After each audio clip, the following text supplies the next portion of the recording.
ጤና ይስጥልኝ ክቡራትና ክቡራን የዩቲዩብ ቻናል ቤተሰቦች፣ ሰበር መረጃዎች መውጣታቸውን ቀጥለዋል። አስቸኳይ ፈጣን ሰበር መረጃዎች ዩቲዩብ ላይ ሲጫኑ ቀድሞ ለእናንተ መልእክት እንዲደርሳችሁ እና ዜናዎችን በፍጥነት እንድትከታተሉ የዩቲዩብ ቻናሌን ሰብስክራይብ በማድረግ የደወል ምልክቷን መጫን አትዘንጉም።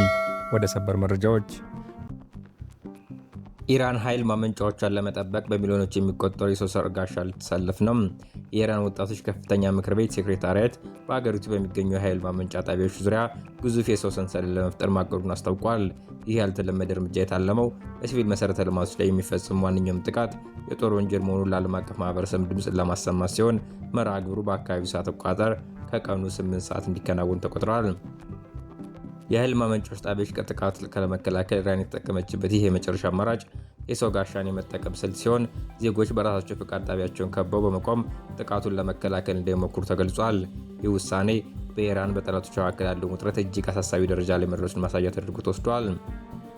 ትራምፕ ኒውክሌር ሊጠቀሙ ይችላሉ። ትራምፕ የኒውክሌር ጦር መሳሪያን በኢራን ላይ ሊያሰማራ ይችላል የሚል ስጋት መኖሩን ዘጋርዲያን ዘግቧል።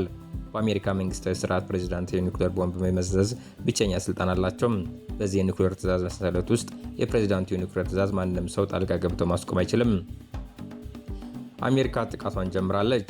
የአሜሪካ ጦር በኢራን ወሳኝ ነዳጅ ገበያ ማሰላጫ በሆነችው በካርግ ደሴት ወታደራዊ ኢላማዎች ላይ ጥቃት ፈጽሟል።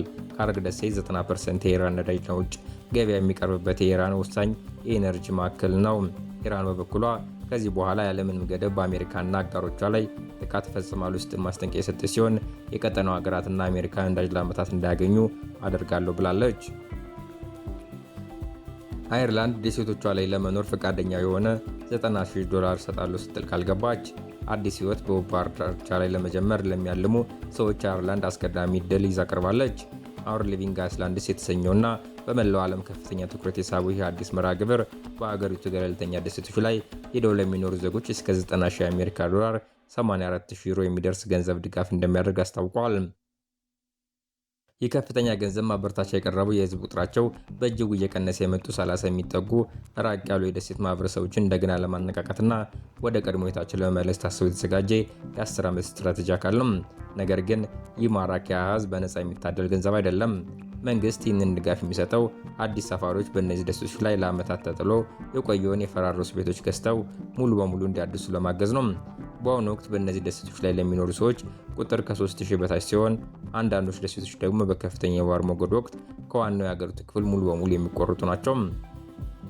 በመሆኑም ዕድሉን የሚጠቀሙ ሰዎች የከተማዋን ግርግር በባህር ዳርቻዎች ድምፅ ለመቀየር የሚወስኑትን ቁርጠኝነት የጥገና ስራውን የመወጣት አቅም ሊኖራቸው ይገባል። ዛሬ ሌሊት ስልጣኔ ተመልሶ በመመጣበት ሁኔታ ያበቃለታል። ፕሬዚዳንት ትራምፕ ኢራን የቀረበላትን የቅድመ ሁኔታ ተቀብላ ተግባራዊ የማታደርግ ከሆነ ሙሉ ስልጣኔዋ ዛሬ ሌሊት ይሞታል ሲሉ በጠንካራ ቃላት አስጠነቀቁም። የአሜሪካው ፕሬዝዳንት ዶናልድ ትራምፕ ዛሬ ሌሊት በሚጠናቀቀውን ለኢራን ያስቀመጡትን የጊዜ ገደብ በተመለከተ ባለፉት ቀናት ሲሰጡ የነበረውን ማስጠንቀቂያ አዘል ዛቻን አጠናክረው ደግሞታል። ፕሬዝዳንቱ ትሩዝ በተባለው ማህበራዊ ድረገጻቸው ላይ ማክሰኞ ከሰዓት በኋላ በሰፈሩት መልእክት ስልጣኔ ተመልሶ በሚመጣበት ሁኔታ ዛሬ ምሽት ያበቃለታል ሲሉ በኢራን ላይ ዝተዋል። ያ እንዲሆን አልፈልግም፣ ነገር ግን ሳይከሰት አይቀርም።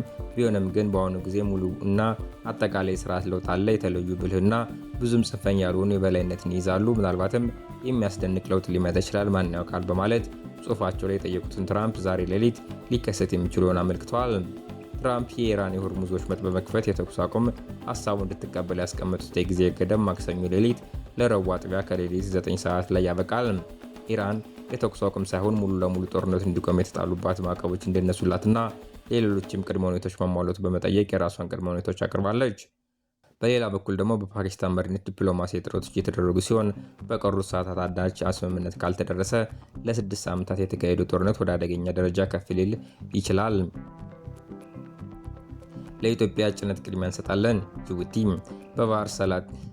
በፋርስ ባህረ ሰላጤ በተከሰቱ ግጭት ምክንያት ወደ ጅቡቲ ወደቦች የሚመጡ መርከቦች ቁጥር በከፍተኛ ሁኔታ ቢጨምርም የኢትዮጵያ ጭነቶች ቅድሚያ እንደሚሰጣቸው የጅቡቲ ወደቦችና ነፃ ቀጠና ባለስልጣን አስታውቋል። ይህንን ችግር እኛ አልፈጠርነውም፣ ስለዚህ ኢትዮጵያ መዳረሻቸው ላደረጉ የኢትዮጵያ ጭነቶች ቅድሚያ እንሰጣለን ሲሉ የባለስልጣኑ ሰብሳቢ አቡበከር ሁመድ ሃዲ ነግረውኛል ሲል የሀገር ውስጥ ሚዲያ ዘግቧል። ባለስልጣኑ አክለውም ጅቡቲ 6 ጥልቅ የባህር ወደቦችን በቂ መሰረተ ልማት ያሏት በመሆኑ በወደቡ መጨናነቅ ምክንያት የሚፈጠር ጫናን የመቋቋም አቅም እንዳላት አብራርተዋል።